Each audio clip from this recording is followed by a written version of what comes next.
Hello mga kabibig! Welcome back sa ring bagong YouTube channel. Ito ang pinakamaingay ng YouTuber sa balat ng YouTube. Ako si Kabibig, maglabag-labag na tayo with evidence. Nako, congrats VP Sara. Marami na ang kumakampi kay VP Sara ng mga Pinoy. Marami na ang ayaw ng impeachment trial. After nilang naunawaan ang tawag dito, grounds for impeachment, parang napatanto ng mga Pinoy na, teka muna, hindi ito dapat sa impeachment ni VP Sara. Oo. Ito ang bibigha, i-share ko sa inyo ang bagong resulta ng SWS survey. Naku, kalerki, may mga galit na naman nito. Ito tingnan nyo. Ito second quarter 2025 Social Weather Survey from June 25 to 29, 2025 National Survey. Ang sample size, 1,200 adults 18 years old and above nationwide. Sampling error margin plus minus 3%. Dito, ito nangyari kabibig, na mga Pinoy ay nakaalam na sa grounds for impeachment ni VP Sara. Ito 59% knew of VP Sara Duterte's fourth impeachment case before the survey. 41% learned only during the interview. Oh. So, mas madami ang nakakaalam sa fourth impeachment case ni VP Sara kumpara sa nung nakaalam na during the interview ng survey na ito. So ang nangyari kabibig, 32% agreed sa impeachment ni VP Sara at alam nila ang grounds for impeachment. 18% were undecided. And ito, nakakagulat, 42% disagreed with the impeachment complaint. Meaning, alam na nila kung ano ang grounds for impeachment ni VP Sara at hindi sila agree doon. So mas mataas ang porsyento ng mga Pinoy na ayaw sa impeachment ni VP Sara. 7% don't know. Ito pa, 44% believe that the Senate is delaying the trial. Uy, grabe 44%. So mas mataas pa kumpara sa kay VP Sara na 42% na ayaw sa impeachment. Ito, 22% were undecided. 25% don't believe na delaying tactics ito ng mga senador.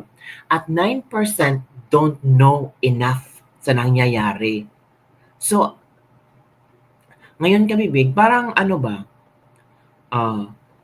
before the survey, ito ang tinanong sa mga sinorvey.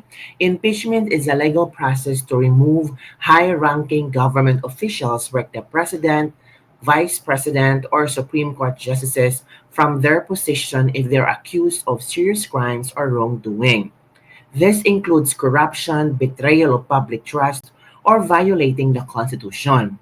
In December 2024, the fourth impeachment complaint was filed by several groups in the House of Representatives against VP Sara Duterte to several allegations. So ito, during the interview, pinaalam nila kung ano yung allegations. Okay.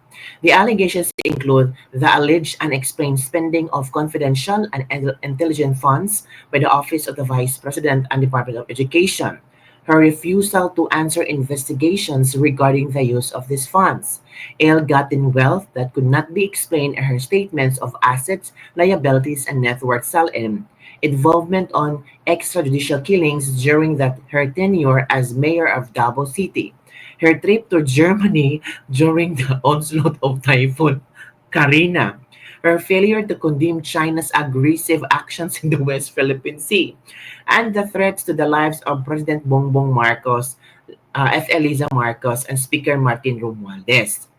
On Feb 5, 2025, this fourth impeachment complaint filed against VP Sara Duterte was signed by 215 of 36 members of the House of Representatives. This impeachment complaint was eventually transmitted to the Senate for trial. So yun kabibig, Ito nangyari. The percentage of those who were aware of the impeachment complaint before the interview was highest in Metro Manila, at 68%, followed by Visayas 64%, Balance Luzon 57%, and Mindanao at 52%. Support for the impeachment case is strongest in Metro Manila. Support for the impeachment case of VP Sara was strongest in Manila with a net agreement score of 40% agree, 32 disagree, followed by Balance Luzon with 40% agree, 33% disagree. On the other hand, opposition was highest in Mindanao with a net agreement of 13% disagree, 13% agree na magkaroon ng impeachment si VP Sara sa Mindanao, 65% disagree sa impeachment ni VP Sara.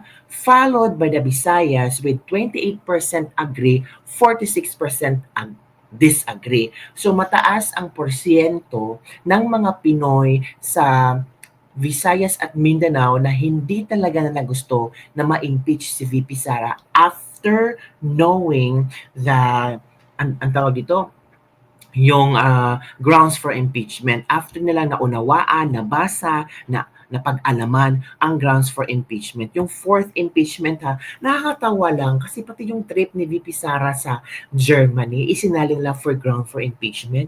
Tapos yung hindi niya kinokondemn ang China sa West Philippine Sea. Tapos yung threat daw di umano, may threat ba doon? Kay Bongbong Marcos, kay F. Eliza Marcos at Martin Romualdez. Isinali nila pati yung pati yung extrajudicial killing sa kanyang pagiging mayor sa Davao City. Ano ba ang gusto niyong ipalabasin? Yung pagiging vice presidente niya or pagiging mayor? Kasi pag mayor tapos na yun eh. Ang gusto niyong ma-impeach ay yung vice president. So dapat yung ginagawa ng nakakatawa lang kaya yung ibang tao natatawa sa fourth impeachment complaint which is madami ang disagree sa impeachment case ni VP Sara. So ano na ngayon? Ano ang iyong komento hinggil nito? Baka sabihin nyo naman, gawa-gawa itong survey na ito. Para lang talaga pabanguhin si Sara. Para sabihin na, nako, parang nag-iba yata ang tono ng samay ng Pilipino ngayon. Ano kaya ang sasabihin ni Claire Castro nito? Magagalit na naman si Claire Castro nito or di kaya sabihin niyang fake news. Pero it's SWS. Ay nako, yung kakamping, sasabihin na naman, nako, binayaran yung SWS kasi it's for Sara Duterte. Pero kung ang SWS survey maglabas ng panibagong survey at maraming agree sa impeachment, sasabihin nila, tingnan nyo ang survey, tingnan nyo ang mga Pilipino. Di ba? Nag-agree sila sa impeachment ni Sara. Pero ngayon, disagree na ang mga Pilipino sa impeachment case ni VP Sara. Ayaw nila ng impeachment trial. Ito na. Tungkol sa delaying the impeachment trial tungkol sa Senado, marami net believe that the Senate is delaying the process was double-digit level in Balance Luzon. 49% believe na delaying tactics ito ng mga senador. 22% not believe. In Metro Manila, 46% believe. 26% not believe. In Visayas, 41% believe na na-delayed tactic ito ng mga senador. 25% not believe. It was at 35% believe sa Mindanao and 29% not believe na dinidelay ito ng mga senador. Ako. Paano na yan? Para yatang, parang naramdaman ko na ito yung questions pala. Dati na po ba ninyong alam ang tungkol sa ika-4 na kasong impeachment na isinampa laban kay Vice President Sara Duterte na kalaunay ay ipinasa sa Senado para paglilitis na ngayon lamang? Yan ang question ha. Question number 2. Kayo po ba ay sumasang-ayon o hindi sumasang-ayon sa ika-4 na kasong impeachment na isinampa laban kay Vice Presidente Sara Duterte ng mga miyembro ng House of Representatives na kalaunan ay ipinasa sa Senado para sa paglilitis? Kayo po ba ay sumang-ayon, hindi sumang-ayon, medyo hindi sumang-ayon, lubos na hindi sumang-ayon, and so on and so forth. Pangatlong tanong, sa pangkalahatan, gaano po kayo naniniwala o hindi naniniwala na sadyang ayaw kaagad simula ng Senado ang impeachment trial o paglilitis sa Senado kay Vice Presidente Sara Duterte? Yun mga kabibig. O ito pa yun, makikita ko sa inyo ha, sa SWS.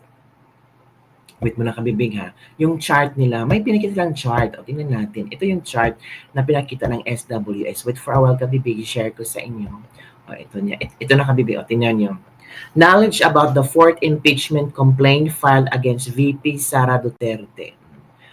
59 knew it before. Sa total na to ha, 41 just knew it now during the interview. Diba? Ngayon, punta tayo sa chart number 2. Opinion on the fourth impeachment complaint filed against Vice President Sara Duterte. June 2025. Sa agree, sa Pilipinas, 32. Undecided, 18. 42 disagree. So grabe no. Tingnan mo ang pattern.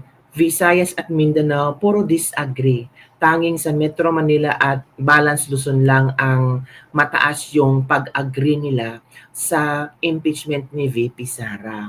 Ito naman sa Senado, parang lahat yata ay strongly believe na dinidelay ng Senado ang impeachment trial ni VP Sara Duterte. So ito mga bibig age group, di ba? NCR, Visayas Mindanao, and so on and so forth mga kabibig. So, ano ang iyong komento hinggil dito? Ito na ba isang signal or sign na ang mga Pinoy ay ayaw talaga sa impeachment trial ni VP Sara? Ako naman ayaw ko in the sense na parang nakaka-apekto ito sa ekonomiya ng bansa. In the same time, mag-focus tayo sa main problem ng Pilipinas. Ano ba ang main problem ng Pilipinas? Kahirapan. Hirap na ang mga Pinoy. 'Di ba? 3 years na nakaupo si Bongbong Marcos, wala pa rin na naramdaman o hindi pa rin nila nararamdaman ang bagong Pilipinas na ipinangako niya. Ano ba yung bagong Pilipinas na pinangako niya? Ano ito ba yung bagong Pilipinas pinangako niya? Yun ang kabibig eh. Mas inuuna pa nila yung ICC ni Digong, impeachment ni VP Sara. Kung tatanungin ka, ano ba ang achievement or ano ba yung memorable na ginawa ni Marcos sa kanyang 3 years in service so far? Ang masasagot ko lang dyan, impeachment ni VP Sara, ICC ni Digong. Is there any, notable achievement? Wala.